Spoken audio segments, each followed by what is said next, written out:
მე ვარ ლუკა პეპეცია, იუსტიციის სასწავლო ცენტრის მიერ სერტიფიცირებული უძრავი ქონების ამგეგმავი. მე ვარ მარგარიტა გაზაშვილი, იუსტიციის სასწავლო ცენტრის მიერ სერტიფიცირებული უძრავი ქონების ამგეგმავი. დასაქმებული ვარ საჯარო რეესტრის ეროვნულ სააგენტოში და ჩართული ვარ მიწის სისტემური რეგისტრაციის რეფორმის პროცესში.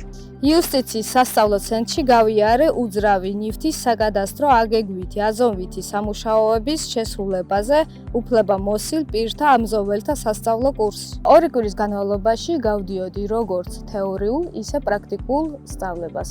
გარდა უძრავ ნივთებზე უფლებების რეგისტრაციის ძირითადი საკითხებისა, კურსის ფარგლებში შევისწავლე გეოდეზიისა და კარტოგრაფიის ძირითადი საფუძვლები, ველზე მუშაობა და ნახაზების შედგენა, ასევე აზომილი ნახაზების სპეციალურ გის სისტემაში შეყვანა. სწავლების ბოლოს იუსტიციის სასწავლო ცენტრშივე ჩამიტარდა გამოცდა, რომლის წარმატებით ჩაბარების შემდეგ გავხდი სერტიფიცირებული ამგეგმავი.